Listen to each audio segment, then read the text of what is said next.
감히 상상이나 해봤을까요? 길 한복판에서 아이를 도둑 맞을 거라고 말이죠. 뭐 시작부터 불길한데요? 멀리서 한 남자가 아이를 향해 돌진합니다. 뭐야? 납치잖아요. 저거 진짜 납치잖아요. 납치 같은데요? 네? 애를 서로 뺏으려고 하는 그런 상황 같아요. 아이를 뺏으려는 자와 아이를 뺏기지 않으려는 자. 아, 애가 다칠 것 같은데요. 예. 현장은 순식간에 아수라장이 됐습니다. 어떻게 해? 이게 뭐야? 엄마 여기 있어! 나 그 사람들 데려가려고 계산나 비켜요 그러니까. 엄마 찾는 거 안 보여요? 네? 저분이 아이 엄마인 것 같긴 한데요. 저기 악마 같은 할머니 이쪽 왜 그래? 살벌하네요. 악마는 그래. 제 뒤에 있는 사람아. 아이고. 한밤중에 일어난 육탄전. 그날 대체 무슨 일이 있었던 걸까?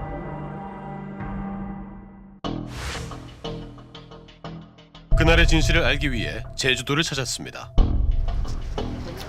네, 안녕하세요. 저희 MBC에서 나왔는데 지난주에 여기서 싸움 있었다 그래서 뭐 싸움인가 뭐. 그게 아니래서 막.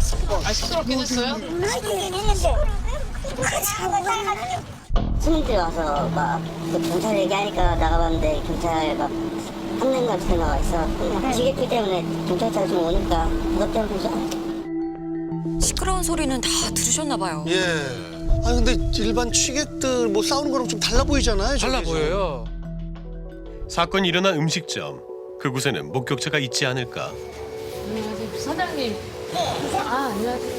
서울 MBC에서 왔는데 그날 밤을 정확히 기억하고 있는 사장님. 8시 반에 계산하고 나가셨어요. 나가시니까 우린 청소했는데 조금 있다가 지금 비명 소리가 들려서 쳐다보니까 엄마 누워있고 애기 누워있고 사람들은 아이를 떼어내려고 하고 완전 무섭더라고요. 아이는 얼마나 지금 충격이 제가 지나가다 봤어도 깜짝 놀랐을 것 같은데. 중간에 애기 엄마가 찾아왔을 때 그걸 강하더라고요. 이혼을 했는데 아이 때문에 그럽니다. 쌍둥이 엄마는 그 다음날 남편이 아이들을 납치했다며 도움을 요청했습니다. 사실 CCTV 영상 속에 등장한 부부는 누구나 알 법한 유명인사입니다. 한국인 최초 미쉐린 가이드 2스타를 받은 임정식 씨. 뉴욕에서도 활동하는 유명한 분이죠. 저는 막걸리 장사하고 있는 이하영이라고 합니다. 막걸리 주점 체인을 운영하며 요식업계의 잔다르크로 불렸던 이하영 씨. 저분이 하는 가게도 가봤거든요. 요식업계에서 세계의 커플 탄생으로 불렸던 이들은 2020년 이혼했습니다. 그리고 3년 후 왜 이들은 아이를 차지하기 위한 쟁탈전을 벌여야 했던 걸까? 우리는 어렵사리 아이를 납치당했다고 주장하는 이여영 씨를 만났습니다. 많이 다치신 것 같아요. 다리도 그렇고요. 현재 병원에 입원해 치료를 받고 있다는 그녀. 그날 구타로 인해 일상생활이 불가능해졌다고 주장합니다. 깁스를 양쪽에 다 하신 것 같아요. 발목에 인대가 끊어졌고 여기 손목은 뼈가 부러졌고 아이고. 나머지는 인대 늘어난 뭐 그런 정도. 그날의 일이 지금 매일 머릿속에 타오르고 있고 애도 계속 그걸 되새기고 있어가지고. 이여영 씨는 그날이 또렷이 떠오른다고 합니다. 밥 먹다가 아이가 이제 잠이 들어서 한 명을 제 지인이 안고 나머지 한 명이 이제 자기도 똑같이 안아달라 그래서 제가 안고 2걸음인가 뛰는데 뒤에서 제 지인의 그 비명 소리가 으악 하더니 저 끝으로 멀어지더라고요. 순식간에 달려서 애를 낚아채니까 놀란 거죠. 놀라죠. 저렇게 오! 와. 뭔가 덮쳤다는 생각이 들어서 이제 애를 안고 식당으로 들어가거나 이렇게 하려고 하는데 남자가 이제 저를 주저앉히고 애를 뺏으려고 해서 제가 이제 애를 끌어안으니까 엄마가 저항이 심하니까 남자 셋이 달라붙은 모양새인데요. 아이를 뺏기지 않으려고 악을 썼지만 속수무책이었다는 그녀. 남자들이 뛰어가는 방향을 보니까 그 카니발 같은 차가 한 대 있었고 문이 열려 있는데 그 안에 저희 시어머니하고 이제 시댁 식구들이 있더라고요. 저희 남편도 있었고. 아이들이 차에 있으니까 못 가게 하려고 몸으로 막고 있는 거예요. 아, 엄마 찾는 거 안 보여요? 네?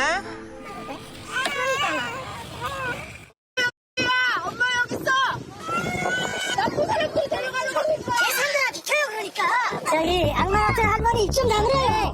어떻게 어른이 친구한테 양말을 그래. 저 지랄도 잘하나. 어른이 친구한테 어떻게 양말을 그래. 아이고, 아이들이 계속 우는 소리가 들리거든요. 예. 아, 정말 많이 놀랐겠어요.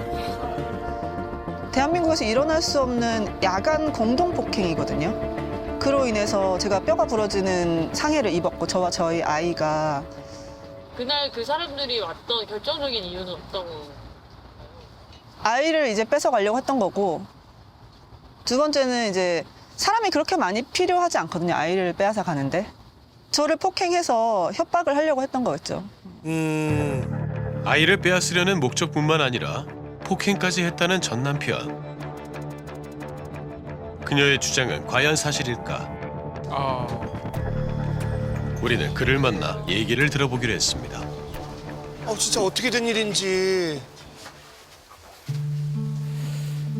저기 애들 주로 지내던 공간. 태어나 줄곧 이곳에서 생활했다는 쌍둥이. 아, 쌍둥이라서 다 2개씩이네요. 2개네요. 하나만 있으면 싸우니까, 그렇죠. 저녁갈 많네요. 그죠. 애들 여기서 태어났을 때부터 계속 있었는데 계속 쌓여가고 있죠. 장난감들이 애기들을 기다리고 있으니까 지금.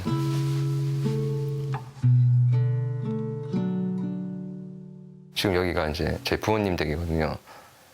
교리원에서 바로 일로 왔어요. 여기서 같이 지내긴 했어요. 안 지냈어요. 일주일에 한두 번 오고 100일 전에만 그냥 몇 번 잤어요. 여기서 몇 번 자고 본인 뭐 일 핑계대고 맨날 올라가고. 할머니를 찾는 것 같은데요. 무릎 아파. 7개월 만에 집에 돌아온 수연이. 그 전에 헤어지기 전에도 지인의 아빠가 이제 출장 같은 거 가고 그러면 애기들이 궁금해서 와서 봐야 되는 거 아니에요? 왜 안 그랬냐 했더니 남의 집에 왜 오냐요? 그렇게 얘기하면 돼요. 2020년 4월 달부터 이제 이혼 분쟁이 시작을 했어요. 그래서 이제 쌍둥이 자녀가 있는데 제가 양육권이랑 친권 다 가져온 걸로 끝이 났습니다. 대법원 판결상 친권과 양육권 모두를 가지고 있다는 임정식 씨. 아빠가 아이들 키우는 게 맞다, 좋을 것이다 판단된 건데요. 예. 내 만지면 안 돼요. 지워줘야 안 돼. 사랑해요. 아유, 귀여워. 예뻐요. 예. 제가 아기들을 계속 이제 양육을 하고 그 소송 기간 동안은 재판부에서 상대방한테 2박 3일 면접 교섭권을 줬었어요. 2주에 한 번 2박 3일 동안 엄마와 함께 시간을 보냈던 쌍둥이들. 아기들을 이제 주말에 이제 엄마한테 주고 이제 제가 보통 주고 일요일 날 제가 이제 픽업을 하는 이런 식으로 했었는데 갑자기 이제 안 준다는 거예요. 별 이유가 없이 그 기간이 무려 3개월이나 갔어요. 아유. 갑자기 연락을 피하고 아이를 돌려주지 않았던 이여영 씨. 아기가 너무 보고 싶어가지고 어떤 하소연에 글을 올린 적이 있거든요.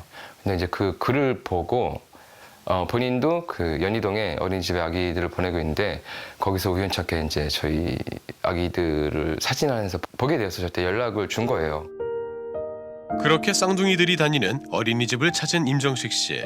하원하는 시간에 맞춰 한달음에 달려가 아이들을 데리고 왔습니다. 3개월 만에 자기 딸을 찾은 거죠.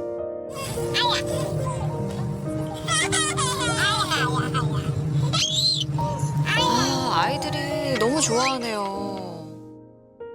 고민을 많이 했죠. 또 이런 짓을 할 사람이 뻔한데 줘야 되는 거지 말아야 되는 거지. 그렇지만은 법은 지켜야겠다 이런 생각이 들어가지고 어떤 법적인 효력은 없지만 각서를 하나 받았어요. 이렇게 또 협조 안 하면 나도 너한테 협조 안 할 것이다. 그렇게 면접 교섭권을 잘 이행하겠다는 약속을 받고 나서야 비로소 아이를 만나게 해줬다는 임정식 씨. 또 그러지 말라는 경고의 의미도 있겠죠. 불안했지만 그래도 2달 동안은 약속을 잘 지켰다고 합니다. 하지만 제가 이제 아기를 픽업하는 날이었어요. 근데 그때 또 갑자기 똑같은 일을 반복을 하는 거예요. 자기가 좀 데리고 있겠다. 예, 일방적으로. 또 갑자기 아이를 돌려주지 않는 이여영 씨. 안 그러기로 했잖아요. 뭐 각서긴 하지만. 아이를 되찾기 위해 경찰과 함께 집을 방문했지만 근데 경찰도 이제 본인들이 할 수 있는 건 없다. 소송 끝나고 와라. 뭐 애들 뭐 안전 여부 물어봐도 저한테 직접 보여주지는 않고 뭐 통화해서 애기들 잘 있다 이 정도로만 전 건담만 들으니까 저는 이제 걱정은 쌓여가는 거고 애기는 계속 못 보는 거고 그래서 그게 작년 8월 달부터 시작된 거예요. 무려 7개월 넘게 아이를 보지 못한 정식 씨. 아우, 그럼 너무 답답하고 걱정되죠, 7개월이면. 아이 엄마의 개인 SNS를 통해 쌍둥이 소식을 접하고 있던 찰나 저렇게 보면 잘 지내나 뭐 이렇게 생각할 것 같긴 해요. 한 영상을 보고선 분노를 참지 못했다고 합니다. 거기 영상 중에서 어떤 낯선 남자가 아빠야 이러고 있는 거예요. 딸들한테. 그거 듣자마자 저는 피가 거꾸로 솟았죠, 정말로. 이 남자가 뭐 지금은 이제 음주운전 때문에 잘렸지만은 그 라디오 방송을 진행해서 그 목소리가 되게 이제 있거든요. 딱 그 사람 목소리예요.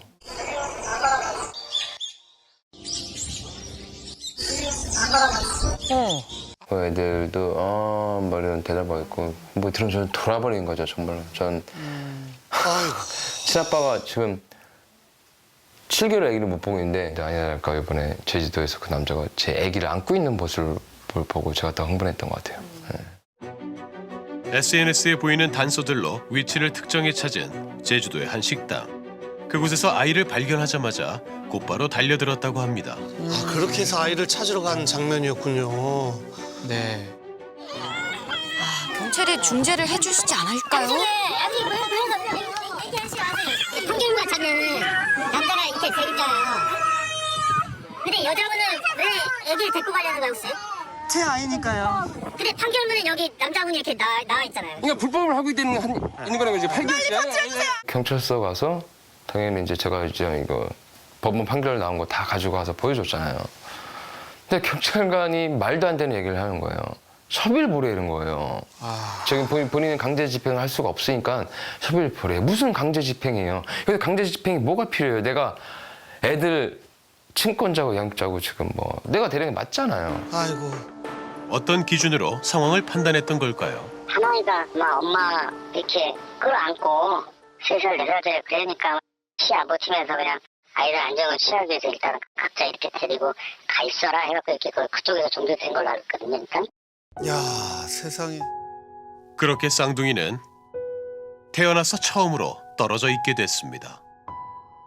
엄마 아빠가 아이를 한 명씩 데려가는 걸로 합의를 봐서 현재 각자 집에서 돌보고 있는 상태입니다. 참.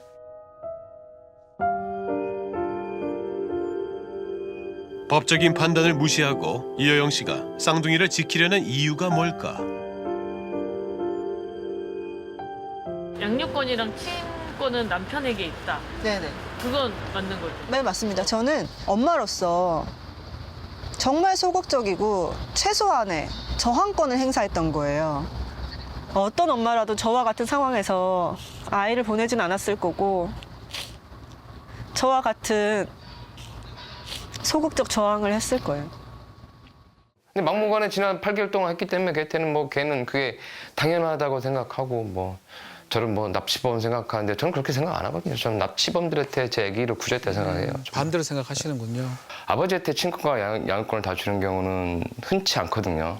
상대방이 여러 가지 범죄에 연루되어 있어가지고 뭐 당연히 징역형 받은 것도 있고 그런 이유 때문에 저한테 줬습니다. 외식 사업가로 유명한 월양의 이여영 대표를 직원들이 고소했습니다.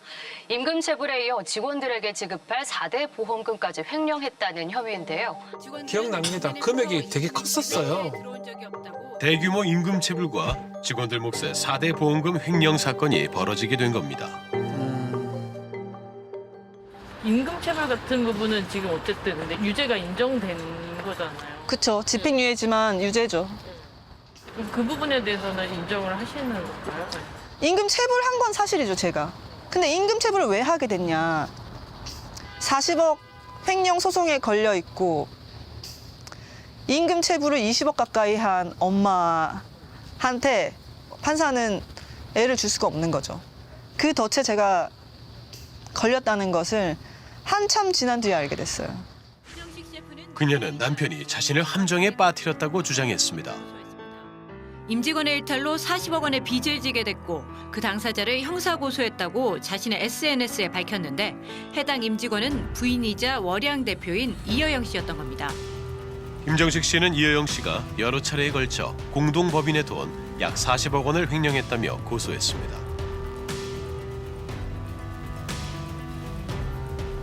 우리는 이 상황에 대해 잘 알고 있는 한 사람을 만났습니다. 저는 주식회사 월양의 이여영 대표의 친동생입니다. 친동생은 이미 예견된 문제였다고 합니다. 이런 사건이 일어나기 전에도 인권체불로 노동청에 고소된 적이 좀 있어요. 어차피 담당자가 저로 돼 있어서 저한테 연락 오기도 하고 저도 노동청에 간 적도 있고 그리고 그걸로 이자, 지연 이자도 낸 적도 있고 그래서 인권체불은 사실은 뭐 계속됐던 것 같아요, 솔직히. 그리고 이 문제를 그 당시 형부인 임정식 씨에게 바로 알렸다는데요. 제가 셰프님한테 먼저 얘기했던 거는 저희 회사가 월양이 좀 너무 모노라식으로 오픈을 하고 이러다가 월양 망할 것 같은데 어떡하죠? 이러면서 왜 잘 된다는데 아니라고 이러다가 진짜 애를 월급도 못 줄 거라고 너무 힘들다. 사업을 무리하게 확장했던 것 같은데요. 빚 좋은 개살구라고 하죠, 이런 거를. 당사자인 이여영 씨는 이 문제를 어떻게 생각할까? 며느리 내보낼 때 그 사람 망가뜨리는 방식이 있더라고요. 기획 이혼. 기획 이혼 당하셨다는 거잖아요. 네. 그럼 왜 쫓겨나셨다고 생각하세요? 제가 이제 제보를 받았는데 내가 알기로 너희 남편이 남자도 사귀는 사람인 걸로 아는데 누구나 다 아는 유명인이 저한테 메시지를 보내셨더라고요. 사진도 보내고. 이게 제보를 통해 받았던 사진입니다. 사진만 봤을 때는 좀 애매한데요. 그렇게 남편의 성적 취향을 문제 삼아 이혼을 요구했습니다. 부부관계가 결혼하면서부터 계속 없다는 건 제가 계속 시부모님한테 말씀드렸거든요. 저도 너무 괴로워서. 부부관계 없음으로 제가 이혼 소송을 걸었는데 그 서류에 반박이라고 해놓은 게 제가 입냄새가 나서 부부관계를 할 수 없었다고 하고 주 사유는 입냄새였습니다. 평소 부부관계를 거부하거나 불성실한 혼인 생활을 했다는 임정식 씨. 하지만 그 이유를 뒤늦게 알았다고 합니다. 남편의 성 정체성을 뒤늦게 알았다. 소장이 냈더라고요. 깜짝 놀랐어요. 그러니까는 이제 제가 자전거를 타서 애들이랑 같이 가잖아요. 저 주변 셰프들이랑. 애들 다 깨이 됐어요. 그러니까 애들. 부부관계가 네. 결혼 생활 중에 한 번도 없었다. 아니요. 초반에 있다가 뭐 어느 순간부터 그 상대방이 이제 음주를 많이 하잖아요. 그러니까 이제 속이 되게 안 좋아요. 이 냄새가 너무 역한 거 있잖아요. 그런 걸 경험하니까는 접근을 못 하겠더라고요, 약간. 진짜로. 음주를 어느 정도 심하게? 매일 해요, 매일. 마치 평행선처럼 가까워지지 않는 두 사람. 홀로 남겨진 수연이를 볼 때마다 다른 아이도 걱정이 된다고 합니다. 아기를 지금 못 받고 있잖아요. 둘째가 너무 걱정이 돼요. 그런 사람한테 자란다는 게 정말 아기가 너무 걱정이 되기 때문에 저는 아기만 데려오면 돼요, 지금 현재. 부자인 시댁과 싸울 용기가 없어서 못 하시는 분들 많은데 더 이상 망신당하고 더 이상 뭐 잃을 게 있나 싶어서 저한테 애밖에 없으니까 어디까지 가는지 한번 보려고요. 아이들의 고통은 감히 우리가 상상할 수 없습니다. 아유, 저 아이들이 받은 상처가 얼마나 크겠어요, 진짜. 아동심리 전문가 역시 아이의 상태를 걱정합니다. 이렇게 아이들을 아주 큰 상처를 주면서 힘겨루기를 어른들의 힘겨루기 도구로 쓰는 거는 정말 있을 수 없는 일이고요. 두 사람이 문제를 해결한 다음에 아이들에게 이제 천천히 안정적으로 다가가서 주 양육자의 역할을 해줘야 되는 상황이에요. 이제는 쌍둥이를 위한 현명한 결단이 필요한 때입니다.